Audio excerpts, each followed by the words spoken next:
Unafiki ni maudhui yetu mengine tunashughulikia, ni kwamba unafiki ni tabia ya mtu kujifanya rafiki au muandani wa mtu ili hali sivyo, ili hali ni munafiki tu. Tabia kama hii udhihirisha uongo au udanganyifu. Unafiki wa kwanza tunauona kwa Sagiru. Sagiru ni munafiki.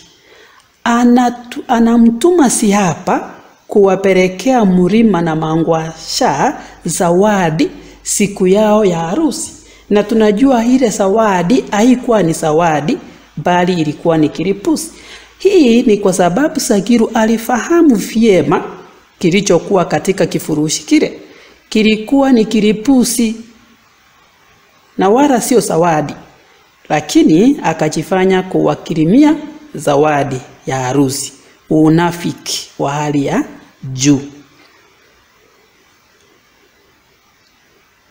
Sagiru pia anaendeleza unafiki pale ambapo anajifanya kumujali Mangwasha anapokumbwa na mateso, huku akijua ndiye aliyekuwa kishapapisha. Yani yeye ndio anayesababisha yale mateso ya Mangwasha, na kisha naenda kwake. Kuna siku alienda kwake usiku na kujionyesha, kumuonea huruma, ili hali yeye Sagiru ndiye mwanzisi, ndiye anasababisha mateso yote ambayo Mangwasha anapitia.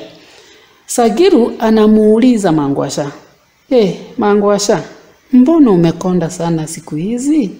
Yani anamuuliza swali kama hili ili hali anajua vyema kwamba yeye ndiye amemuhonga Murima bwanake, amepotea nyumbani, amemwajia majukumu yote, lakini anakuja kumwambia kwamba kumuuliza mbona umekonda hivi rafiki yangu. Sagiru ni munafiki. Mangwasha anamjua Sagiru kama munafiki sana, hasa pale anaposema kwamba Sagiru ni chua ndani ya mchere na kumuita lumbwi.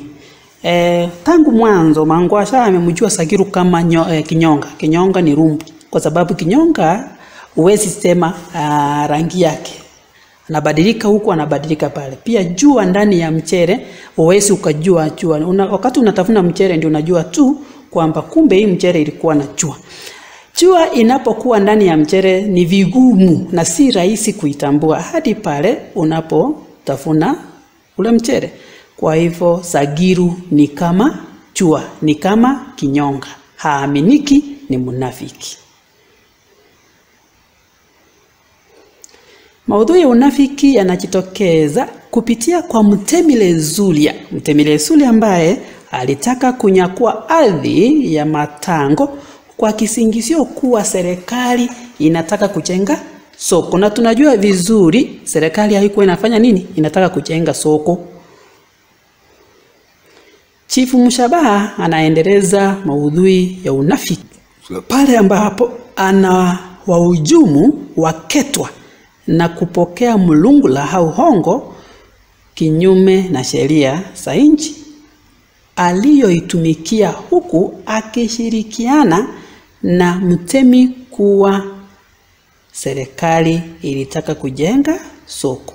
Chifu Mshabaha ni mtumizi wa serikali, anashirikiana, anapata hongo kutoka kwa Mtemi Lesulia, wakanashirikiana nao ili kuwachomea waketwa nyumba zao. Alishirikiana na serikali huyu Chifu Mshabaha. Ni unafiki aliwafanyia waketwa. Nanzia na Mbwashu wanaendeleza unafiki pale wanapowatembelea watu waliowachomewa nyumba za pale zao pale kanisani. Sasa huu ndio unafiki kweli. Nanzia ni bibi yake Mtemi Lezulia. Mbwashu ni rafiki yake Mtemi Lezulia. Shamba ya Matango ilifaa ipewe Nanzia na Mbwashu. Kwa hivyo watu wa Matango wakichomewa, Nanzia na Mbwashu wanajua kwamba watachomewa na watanyang'anywa hiyo shamba, ni kwa sababu wao ndio wataichukua. Lakini sasa ndio hao wanachifanya wajui lolote, wanawatembelea wale watu ambao wamechomewa nyumba pale kanisani ili kuwapa misaada. Lakini jameni, ili hali wakijua lengo la kuwachomea watu hao makazi yao. Unafiki wa hali ya juu. Mtu anakuchomea nyumba, akisha kuchomea anakuja mahali umeteseka hapo nje, anakuletea msaada. Unafiki wa serikali, unafiki wa watu katika serikali, unafiki kwa watu ambao wana uwezo.